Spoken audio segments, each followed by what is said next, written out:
नमस्कार।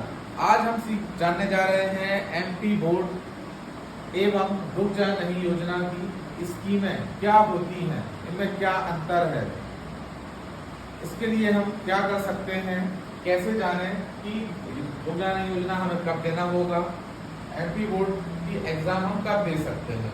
तो बने रहिए हमारे साथ हमारे यूट्यूब चैनल पे और इसको लाइक एंड सब्सक्राइब जरूर कीजिए ताकि हमारी नई वीडियो आप तक जल्द से जल्द और तुरंत पहुंच सके। तो चलिए वीडियो को शुरुआत करते हैं। सबसे पहले हम जानते हैं एमपी बोर्ड के बारे में। एमपी बोर्ड में 6 सब्जेक्ट होते हैं, maths, science, social science, Hindi, English and Sanskrit. इन सब्जेक्टों को हम 2 तरीकों से बोर्ड में प्रवेश कर सकते हैं, एक होता है रेगुलर, एक होता है प्राइवेट। तो सबसे पहले हम बात करते हैं रेगुलर की। तो रेगुलर में बच्चा पूरे जून से लेके मार्च तक पूरा स्कूल जाता है और अपने एग्जाम देता है, जिसको उसे रेगुलर की मार्कशीट मिलती है। सेकंड, उसको अगर वही प्रोसेस हम किया जाए कि बच्चा अब इस प्रोसेस में क्या होगा कि स्कूल नहीं जाएगा पर एग्जाम देने वो जाएगा, तो ये कहलाती है प्राइवेट। प्राइवेट मार्कशीट और रेगुलर मार्कशीट में केवल प्राइवेट और रेगुलर का ही बस फर्क रहता है, जो लिखा रहता है, बाकी आपकी जो मार्कशीट आएगी वो बिल्कुल सेम एज इट इज आएगी। अब हम बात करते हैं इसके एग्जाम पैटर्न की। तो एमपी बोर्ड अपने जो एग्जाम लेता है वो लगभग हर साल मार्च में लेता है। इसमें 6 सब्जेक्ट होते हैं, 6 में से आपको किसी भी 5 सब्जेक्ट में पास होना अनिवार्य होता है।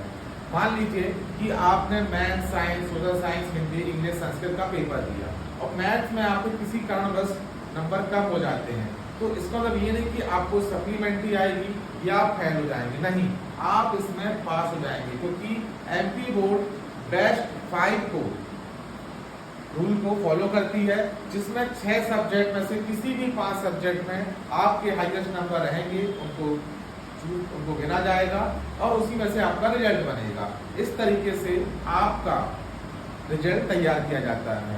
अब कुछ बच्चों को 2 सब्जेक्टों में सप्लीमेंट्री आती है, तो 2 सब्जेक्टों में अगर सप्लीमेंट्री आपको आती है तो और बेस्ट 5 में भी उसमें वो एक सब्जेक्ट में सप्लीमेंट्री दिखाता है, तो इसमें आपको क्या करना पड़ेगा, आपको सप्लीमेंट्री के फॉर्म जब आप फिल करेंगे ऑनलाइन, जो एग्जाम के तुरंत 2 या 3 दिन के बाद ओपन हो जाते हैं, जो लगभग 10 से 15 दिन इसकी साइट चालू रहती है। इसमें आपको सबसे पहले जैसे ही आप फॉर्म भरने जाएंगे तो आपको 2 सब्जेक्टों का फॉर्म बताएगा। आप कहेंगे मुझे तो एक सब्जेक्ट में आई है, तो ऐसा नहीं है।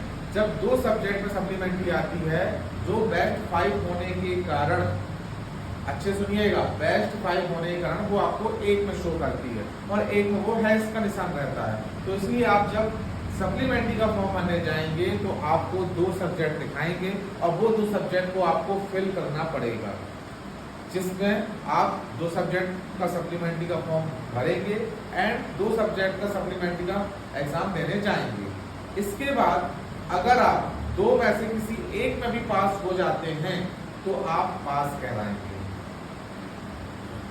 समझ में आया आपको? तो इस तरीके से हम एमपी बोर्ड का एग्जाम फेस कर सकते हैं। अब हम बात करते हैं रुक जाना नहीं योजना के बारे में या फिर आ लौट चले योजना के बारे में। ये योजना होती क्या है?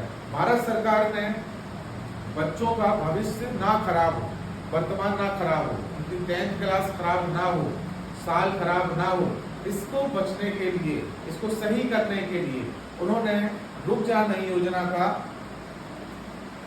शुरुआत की है। इसमें आपको चाहे 3 या 3 से अधिक सब्जेक्ट, मान लीजिए किसी के 4 सब्जेक्ट हैं, किसी के 5 सब्जेक्ट है, कोई 6 के 6 सब्जेक्ट में फेल है, तो वो फेल नहीं कहलाएगा।